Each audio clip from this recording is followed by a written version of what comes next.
Assalamualaikum warahmatullahi wabarakatuh. Para kaum muslimin dan muslimat yang dimuliakan Allah Subhanahu wa taala. Kembali bertemu dengan saya Fakir Ahmad Samsuri. Kali ini kita akan melanjutkan Malam ini kita akan melanjutkan bab tentang jual beli dalam kitab Kifayatul Akhyar. Baik, kita mulai saja. Bismillahirrahmanirrahim. Qala al-musannifu rahimahu ta'ala wa nafa'na bihi bil ilmi bidarin amin.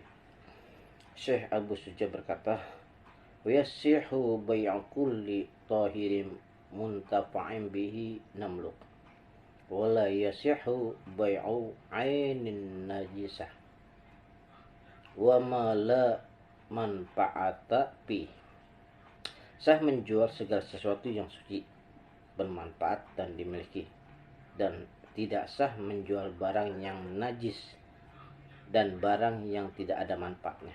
Jadi sah kalau jual beli itu barangnya suci, ada manfaatnya dan milik sendiri. Dan tidak sah kalau jual beli itu barang yang najis atau barang yang tidak ada manfaatnya.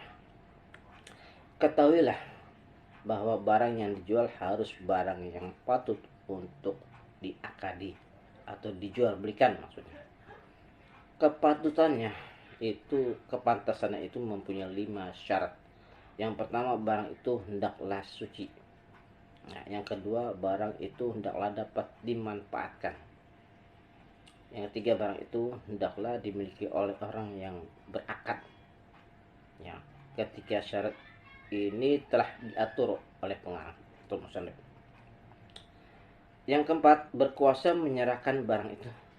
Dan yang kelima, barang itu dapat diketahui. Jika syarat-syarat itu terpenuhi, sah akad jual belinya. Jadi barang itu suci, ya kan, ada manfaatnya. Terusnya barang itu dimiliki orang yang berakad, berkuasa itu untuk menyerahkan, mampu untuk menyerahkan barang itu, dan barang itu diketahui. Syarat suci mengecualikan barang najis. Ya, syarat suci itu ditutur oleh pengarang. Jadi tidak sah menjual arak atau bangkai atau babi atau anjing atau berhala. Sebab Nabi Muhammad SAW bersabda, Inna Allah Ta'ala harrama bai'ul khamri wal maitati wal khinziri wal asnam.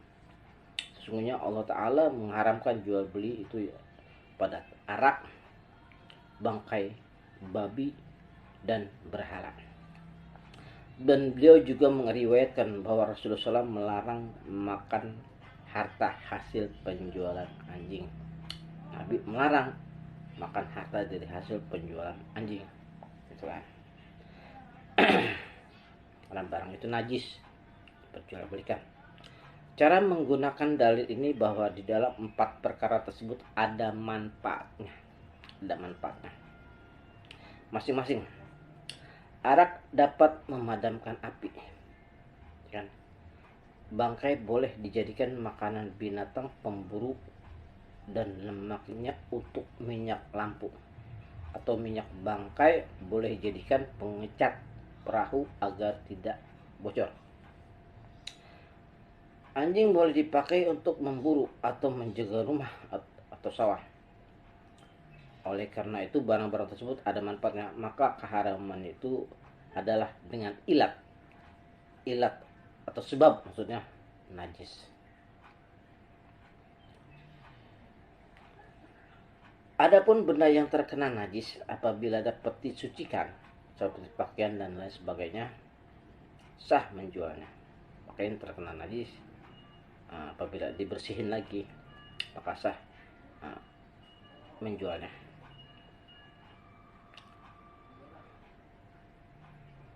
Sebab pada dasarnya bendanya suci, asal muasalnya memang suci. Karena kena najis kemudian dibersihin lagi jadi udah nggak najis lagi, maka sah menjualnya karena dasarnya tidak najis di barang tersebut.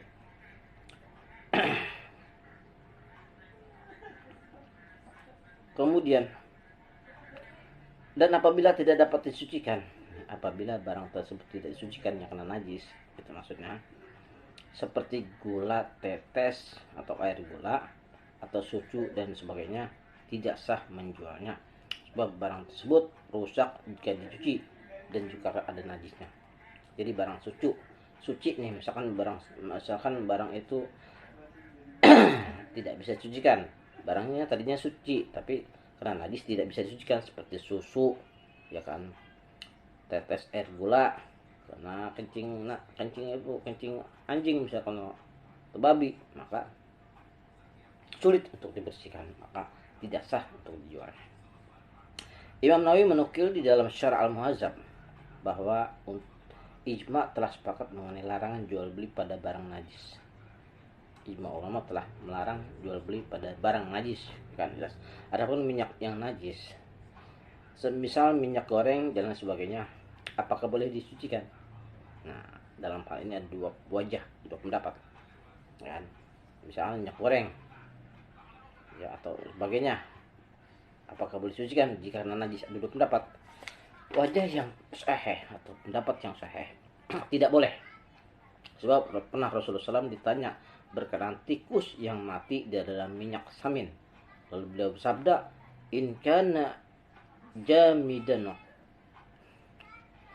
fa'alquha wa ma haulaha wa in kana zaiban fa'ari apabila minyak saminnya itu padat atau beku, buanglah tikus itu dalam samin yang ada di sekitarnya, dan apabila minyak saminnya cair, tumpahkanlah semuanya. Jadi minyak goreng yang kena najis itu tidak boleh dijual. Dalilnya, hujahnya tadi barusan saya bacakan. Tentu saja jika minyak samin tersebut boleh disucikan, Rasulullah tidak mungkin menyuruh menumpahkan semuanya. Sebab hal itu berarti menyia-nyiakan, ya kan? Kalau boleh Rasulullah itu minyak samin itu jangan tumpahin, gitu kan maksudnya. Tapi sini tidak mungkin, Rasulullah itu tidak mungkin menyuruh menumpahkan, ya kan? Nggak mungkin Rasul menyuruh menumpahkannya, gitu kan? Karena itu haram. Sebab hal itu menyia-nyiakan harta, dan menyia-nyiakan harta itu dilarang oleh Rasulullah SAW seperti dalam hadisnya yang ya. Bolehkah menghibahkan minyak? Bolehkah menghibahkan minyak yang terkena najis atau semisalnya, gitu kan? Atau kau menyedekahkan minyak yang terkena najis? Imam Rabi di sini menjawab. Imam Rabi berkata, Al-Qadi Abu Thayyib, beliau melarangnya.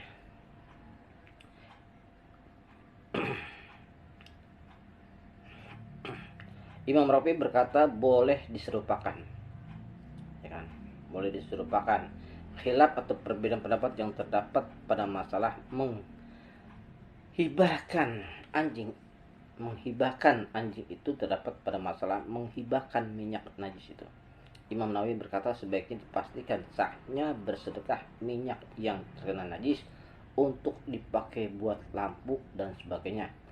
Al-Mutawalli telah memastikan wenangnya memindahkan hak terhadap minyak yang terkena najis tersebut dengan jalan wasiat dan lain sebagainya. Wallahu a'lam. Ya udah jelas nih ya. Imam Rabi berkata, Imam Rabi boleh nih. Imam Rabi berkata boleh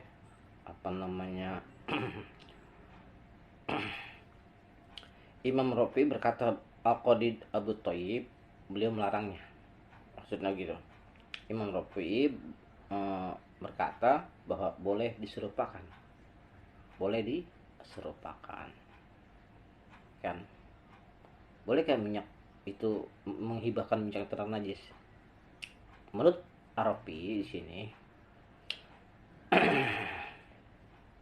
Al-Qadi Abu Thayyib beliau melarangnya, ya kan? Imam Rabi berkata boleh diserupakan. Ya. Khilaf atau perbedaan pendapat yang terdapat pada masalah menghibahkan anjing juga terdapat pada masalah menghibahkan minyak najis itu.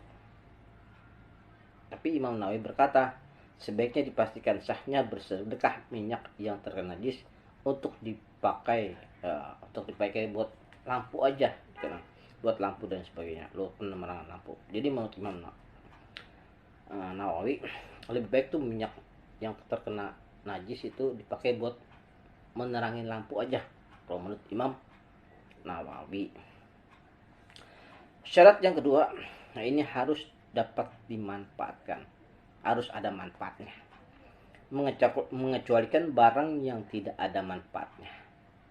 Barang yang tidak ada manfaatnya tidak sah dijual dan tidak sah dibeli. Jadi barang yang tidak ada manfaatnya tidak sah dijual dan dibeli. Mengambil harta dari hasil penjualan barang yang tidak ada manfaatnya tersebut termasuk memakan harta orang lain dengan jalan yang tidak benar. Jelasnya. Sedangkan Allah Ta'ala telah melarang memakan harta orang lain dengan jalan yang tidak benar. Udah jelas ya, saya nggak perlu jelaskan lagi. Termasuk menjual barang yang tidak ada manfaatnya, yaitu menjual kalajengking, ular, semut dan sebagainya. Nah, tidak ada manfaatnya menjual seperti itu. Syarat tidak memandang khasiat suatu hewan sebagai manfaat dari hewan tersebut. Demikian pula menjual binatang buas yang tidak dipakai untuk memburu atau untuk berperang, seperti singa, serigala, macan dan sebagainya. Dan syarat juga tidak melarang, tidak memandang, maksud apakah raja-raja suka memelihara dan sibuk bermain dengan binatang-binatang liar tersebut. Nah, termasuk di barang yang tidak ada manfaatnya nih, seperti menjual kalajengking, ular, semut dan sebagainya.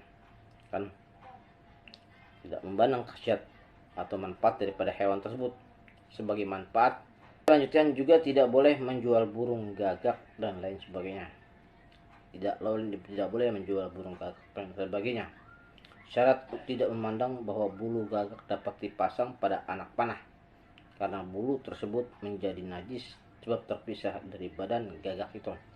Juga tidak boleh menjual racun, dan syarat tidak memandang keraguan racun untuk diselipkan di dalam makanan orang kafir. Adapun kelakuan raja-raja yang suka menyelipkan racun itu di dalam makanan orang mukmin adalah termasuk perbuatan yang paling jahat. Allah Subhanahu wa taala berfirman, "Wa may yaqtul mu'minan muta'ammidan fajaza'uhu jahannam khalidan fiha." Dan barang siapa membunuh orang Islam dengan sengaja, pembalasan adalah neraka jahanam. Mereka akan kekal tinggal di dalamnya. Jadi tidak boleh menjual burung gagak juga. Ya.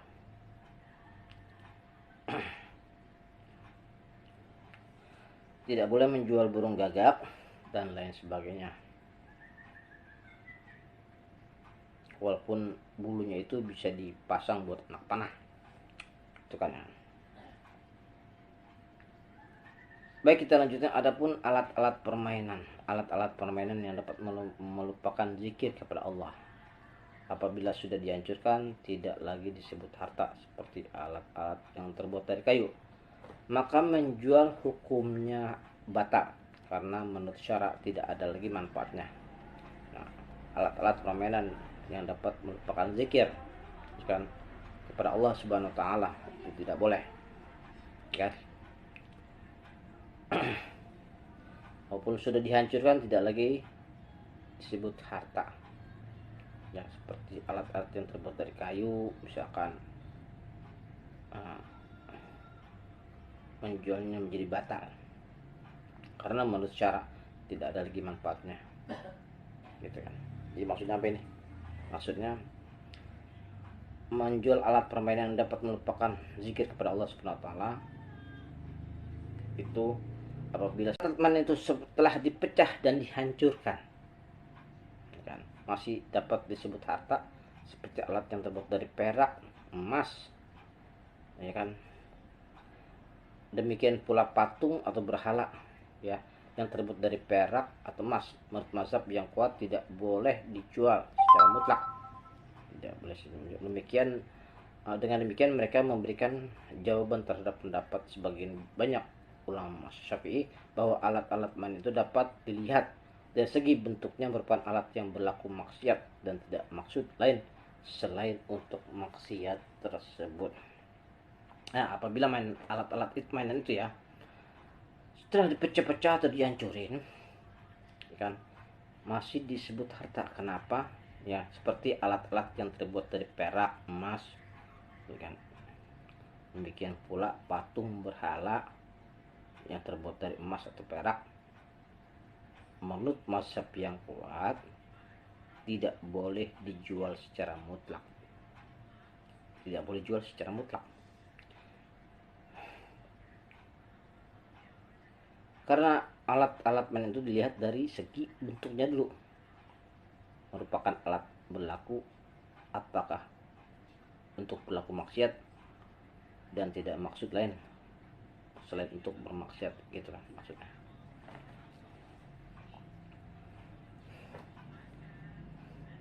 Adapun budak atau hamba perempuan yang pandai menyanyi sehingga andai kata tidak mempunyai keahlian menyanyi harganya hanya 1.000, akan tetapi karena keahliannya dia laku 2.000, sah jual beli budak perempuan yang seperti ini. Al-Audani berkata sah dan Al-Mahmudi berkata tidak sah. Abu Zaid berkata apabila yang dimaksud nyanyiannya batal jual belinya, tapi apabila yang dimaksud budaknya sah jual belinya. Nah, aku berkata di dalam hadisnya Anas disebutkan begini, man jalasa ila painatin yastami'u minha subba fi uzunaihi unuk, ya. Barang siapa duduk bersama jariyah, budak perempuan maksudnya, yang bernyanyi-nyanyi untuk mendengarkan kemerduan suaranya, kelak dua telinganya akan dicor dengan cairan panas timah.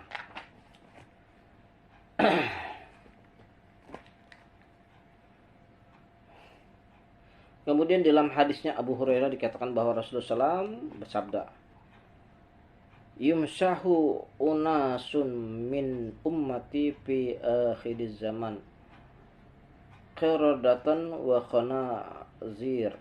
Qalu ya Rasulullah alaysa yashhaduna alla ilaha illallah wa anna Rasulullah? Qala bala walakinnahum muttakhazul ma'azifa wal qainati wad dupupa patabatu ala lahwihim wala'ibihim asbahu wa qad musihu qiradatan wa khanazir.